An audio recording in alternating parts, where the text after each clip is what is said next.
bersukacitalah senantiasa dalam Tuhan. Sekali lagi kukatakan, bersukacitalah. Hendaklah kebaikan hatimu diketahui semua orang. Tuhan sudah dekat. Janganlah hendaknya kamu khawatir tentang apapun juga. Tetapi nyatakanlah dalam segala hal keinginanmu kepada Allah, dalam doa dan permohonan dengan ucapan syukur. Damai sejahtera Allah yang melampaui segala akal akan memelihara hati dan pikiranmu dalam Kristus Yesus. Jadi akhirnya, saudara-saudara, semua yang benar, semua yang mulia, semua yang adil, semua yang suci, semua yang manis, semua yang sedap didengar, semua yang disebut kebajikan dan patut dipuji, pikirkanlah semuanya itu. Dan apa yang telah kamu pelajari, dan apa yang telah kamu terima, dan apa yang telah kamu dengar, dan apa yang telah kamu lihat padaku, lakukanlah itu. Maka Allah sumber damai sejahtera akan menyertai kamu. Baik saudara, bersukacitalah di dalam Tuhan. Banyak orang bisa bersukacita di dalam mobil yang baru, rumah yang baru, pekerjaan yang baru, bonus yang baru, tapi ini bersukacita di dalam Tuhan. Firman Tuhan katakan ini ada potensi kita mengalami sukacita luar biasa oleh karena Tuhan. Keintiman dengan Tuhan, Roh Kudus yang diberikan bagi kita itu potensi luar biasa untuk kita bersukacita. Memang di dunia ini ada banyak sekali tawaran sukacita diberikan. Tetapi firman Tuhan mengarahkan yang tidak bisa diterima oleh orang-orang yang belum percaya adalah sukacita di dalam Tuhan. Inilah yang menjadi kekuatan kita. Kondisi apapun yang kita alami, kita tetap bisa bersukacita dalam Tuhan. Yang kedua, hendaklah kebaikanmu diketahui semua orang. Kebaikan dalam beberapa bahasa aslinya itu menyangkut tentang gentleness, kelemah lembutan kita. Kemudian juga menyangkut tentang seperti yang Yesus alami ketika dia dihina, dicemooh gitu. Tetapi dia katakan apa? Tuhan ampunilah mereka karena mereka tidak tahu apa yang mereka perbuat.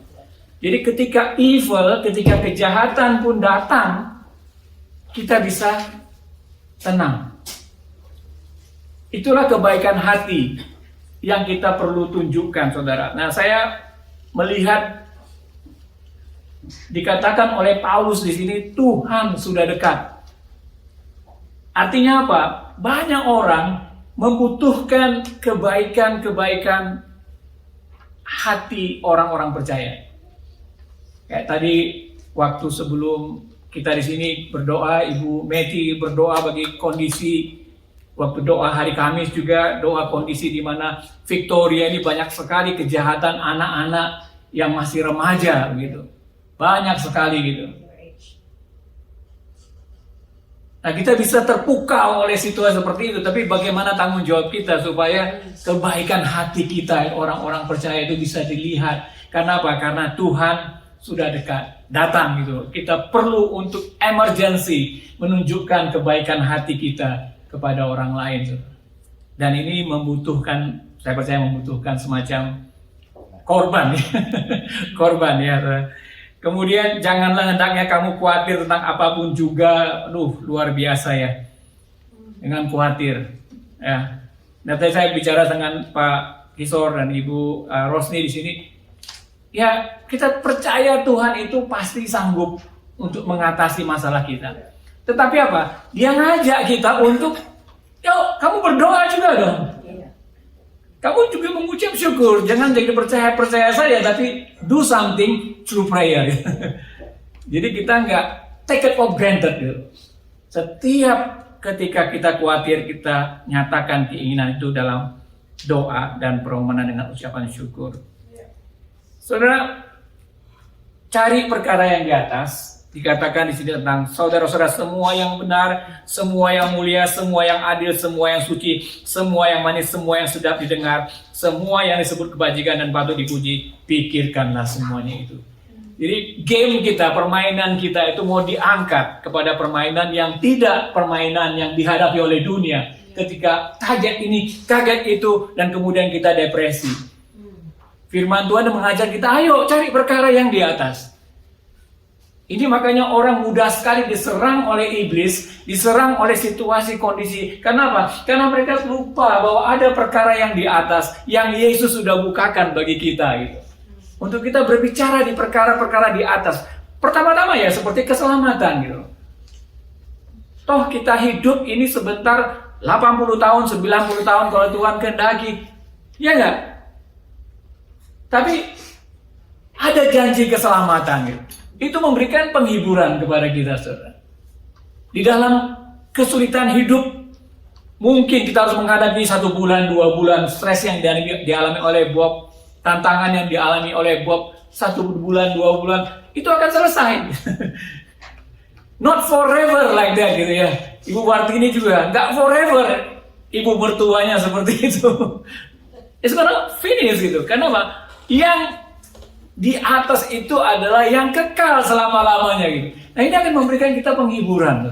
It's just temporary gitu. Di dunia ini temporary. Masalahnya kalau kita terus banyak mikir yang di dunia ini, mudah sekali kita akan menjadi masuk jebakan Batman iblis. Diserang, jatuh, dan akhirnya apa? Kita nggak efektif. Kita nggak melakukan apa yang Tuhan kehendaki. Nah, saudara, Paulus menceritakan hal ini untuk kita apa? Untuk kita bukan hanya tahu, tapi kita experience the power of joy, experience also juga tentang khawatir yang bisa hilang. Dan kemudian untuk kita juga memiliki pikiran yang selalu di atas, saudara. Nah, di dalam yang ayat yang terakhir, apa yang telah kamu pelajari, apa yang telah kamu terima, dan apa yang telah kamu dengar, dan apa yang telah kamu lihat padaku, lakukanlah itu. Nah, saudara, kalau kita sudah berkemenangan di sini, kita lakukan ini. Kita tunjukkan kepada orang-orang lain bahwa kita itu sudah ditransformasikan oleh Tuhan. Nah, pemuridan, kalau kita mau kasih tahu orang tentang juru selamat Yesus, tapi kita nggak mengalami Yesus dalam kehidupan kita, itu bohong. Di dalam hal ini dikatakan apa yang telah kamu dengar, apa yang telah kamu lihat. Jadi firman itu dilihat di dalam diri kita gitu. Itulah cara kita mempengaruhi orang lain. Nah, kalau kita masih bergumul di sini, ayo kita terus berdoa meminta supaya kita berkemenangan. Kira-kira Paulus bagaimana dia? Dalam situasi yang dia sulit sekali untuk memberitakan Injil, bahkan sampai di penjara, dia katakan dia bersukacita. Artinya apa? Dia sudah mengalami itu, kemenangan itu.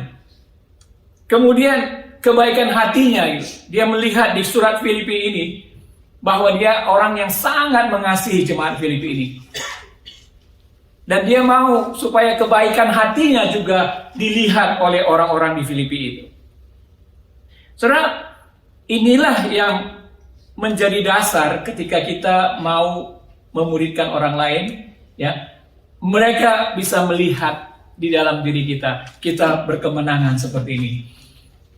Nggak komplain lagi. Saudara-saudara, pikirkanlah semua yang benar, semua yang mulia, semua yang adil, sehingga kita nggak komplain lagi. Nah, orang akan melihat kebaikan hati kita ketika kita sudah mengalami hal-hal demikian, saudara. Jadi Filipi 4 ayat 9 di akhir itu mengatakan tentang ini, saudara. Kalau saya bisa gambarkan sebagai ini. Kita ini mau belajar, kita ini mau bertumbuh, kita ini mau tumbuh ya gitu ya. Bagaimana caranya? Pertama-tama kita membaca informasinya di dalam kitab suci. Ini dari kitab suci Filipi pasal 4-9. Kita terima informasinya. Setelah kita terima informasinya, kita teladani atau kita jalankan. Ya seperti yang Paulus katakan di sini. Apa yang telah kamu terima dan apa yang telah kamu dengar dan apa yang telah kamu lihat. Kita teladani. Kita coba lakukan. Dan kemudian kita lakukan menjadi gaya hidup. Perkara-perkara di atas selalu menjadi gaya hidup kita. Jangan terlalu sibuk dengan apa yang dunia berikan kepada kita. Tetapi bagaimana gaya hidup kita berpikir tentang Yesus dan apa yang dia lakukan. Baru setelah itu kita bisa berbagi. Nah, kebanyakan saudara, sebagai pengkhotbah dulu, saya sering terima informasi, dengar khotbah orang lain, saya langsung berbagi gitu. Ya kan? Tanpa saya hidupin, tanpa saya menjadi pelaku, tanpa saya masukkan dalam gaya hidup, saya sudah bagi. Dan banyak kita seperti itu, saudara. Kita memuridkan orang lain dengan kasih tahu orang lain, tapi kita sendiri tidak menjalankan itu. Nah, Filipi 4 ayat 9 ini, bersukacita itu menjadi bagian kita. Kemudian kebaikan hati kita dilihat orang menjadi bagian hidup kita. Kita teladani, kita masukkan gaya hidup kita. Dan kemudian juga pemikiran-pemikiran yang selalu berpikir hal-hal di atas itu, kita masukin sebagai gaya hidup kita. Baru dari situ kita akan berbagi kepada orang lain. Bukan jalan pintas. Nah, oleh karena itu saudara, inilah yang Tuhan mau untuk kita bisa memberikan impact kepada orang-orang lain sekitar kita, keluarga kita.